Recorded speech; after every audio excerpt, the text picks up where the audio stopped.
ప్రజలందరికీ నమస్కారం.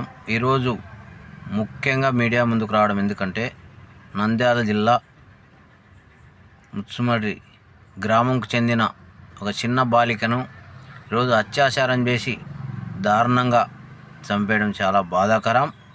దీనిపైన ఆల్ ఇండియా ప్రజాసేన హక్కుల పోరాట సమితి తరపున తీవ్రంగా ఖండిస్తున్నాం. ఆ నిందితులను, ఆ దుండగులను వెంటనే శిక్షించాలి, తక్షణమే చర్యలు తీసుకోవాలి. దీనికి సంబంధించిన అధికారులు కావచ్చు, పోలీసు వారు కావచ్చు, మరి ఎమ్మెల్యే కావచ్చు, ఎంపీ కావచ్చు, ఈరోజు డిప్యూటీ సీఎం పవన్ కళ్యాణ్ గారు కావచ్చు, సీఎం చంద్రబాబు గారు కావచ్చు, ఎక్కడ చూసినా ఈరోజు చిన్నపిల్లల పైన ఈరోజు ఎక్కడ చూసినా అత్యాచారాలు చేస్తూ ఉన్నారు. ఎక్కడ చూసినా మరి ఈరోజు అత్యాచారం చేసి చంపడము, కత్తితో పొడచడము, ఎక్కడ చూసినా మహిళలపై దాడులు, దౌర్జన్యాలు ఖచ్చితంగా అరికట్టాలని మేము ఆల్ ఇండియా ప్రజాసేన హక్కుల పోరాట సమితి తరఫున తెలియజేసుకుంటున్నాం. ఎందుకంటే ఇటువంటి దుర్మార్గ చర్యను ఎవరు కూడా మనం సమర్థించకూడదు. ఖచ్చితంగా ప్రతి ఒక్కరు వ్యతిరేకించాలా, ఖండించాలా, ప్రశ్నించాలా. ఎందుకంటే ఈరోజు చిన్నపిల్లల పైన దాడులు జరుగుతూ ఉన్నాయి. ఎక్కడ చూసినా రేపులు, ఇది ఎక్కడ చూసినా మరి స్నేహలతను కూడా ఆ రోజు ఇంత దారుణంగా చంపిరు. మరి పులివిందుల్లో నాగమ్మనే మరి రుద్రాలను కూడా ఇలాగ చేసి చంపడం చాలా బాధాకరం. మరి గుంటూరు దగ్గర కూడా ఒక సంఘటన జరిగింది. నడి రోడ్లో కత్తితో పొడిస్తే కూడా ఈరోజు అడిగేవారు లేరు. ఇది చాలా దుర్మార్గం. దీనిపైన ఖచ్చితంగా ఒక ప్రత్యేకమైన చట్టం తేవాలని చెప్పి సంబంధిత అధికారులకైతేనేమి, ముఖ్యమంత్రికి అయితేనేమి, పోలీసులకైతేనేమి మేము అందరికీ కూడా డిమాండ్ చేస్తూ ఉన్నాం. ఎందుకంటే ఈరోజు మన అక్కకో, చెల్లెలకో, మన అమ్మకో జరిగితే మనం ఇలాగే ఉంటామా నిర్లక్ష్యంగా అని కూడా ఒకసారి గుర్తు చేసుకోండి. మనం ఈరోజు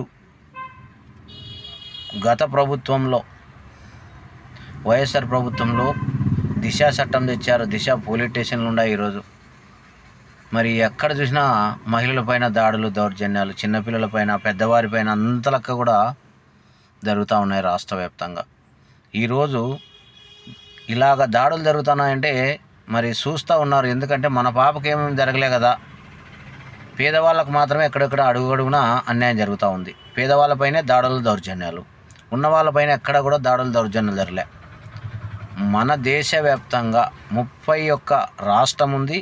31 రాష్ట్రంలో కూడా ఎక్కడ కూడా పేదవాళ్ళపైన మాత్రమే దాడులు, దౌర్జన్యాలు జరుగుతున్నాయి.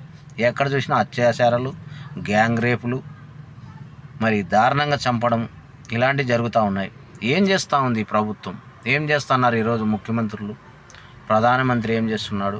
రాష్ట్రపతి ఏం చేస్తున్నాడు? దీనిపైన చర్యలు తీసుకునే ఒక బాధ్యత మీకు లేదా అని చెప్పి ఆల్ ఇండియా ప్రజాసేన హక్కుల పోరాట సమితి తరఫున మేము డిమాండ్ చేస్తూ ఉన్నాం.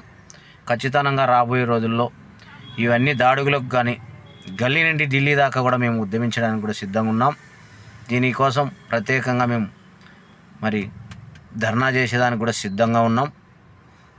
మండల నుండి జిల్లా కానీ, రాష్ట్రం కానీ, మన దేశవ్యాప్తంగా కూడా మేము ఆల్ ఇండియా ప్రజాసేన హక్కుల పోరాట సమితి కమిటీలు, నూతన కమిటీలు ప్రారంభం చేస్తాం. ఎక్కడ ప్రజా సమస్యలు ఉన్నా ఆ సమస్యలపై బలమైన ఉద్యమాన్ని చేపట్టేదానికి కూడా ఆల్ ఇండియా ప్రజాసేన హక్కుల పోరాట సమితి నాయకత్వం సిద్ధంగా ఉందని ఈ సందర్భంగా తెలియజేసుకుంటున్నాం. ఎక్కడ అన్యాయం జరిగినా మేము వ్యతిరేకిస్తాం, ప్రశ్నిస్తాం, ఖండించే విధంగా కూడా ఉంటాం. ఎందుకంటే 2018లో ఆల్ ఇండియా ప్రజాసేన హక్కుల పోరాట సమితి నాయకత్వం స్థాపించిన నాటి నుండి ఇప్పుడు వరకు ఎన్నో అలుపెగరని పోరాటాలు కూడా చేసినాం. మరి భవిష్యత్తులో కూడా ఈ యొక్క సమస్యలపైన బలమైన ఉద్యమం చేసేదానికి కూడా మేము సిద్ధంగా ఉన్నామని సందర్భంగా తెలియజేసుకుంటున్నాం. ఈరోజు మన రాష్ట్రంలో ఎక్కడ చూసినా దాడులు జరుగుతున్నాయి. ఈరోజు 70కి పై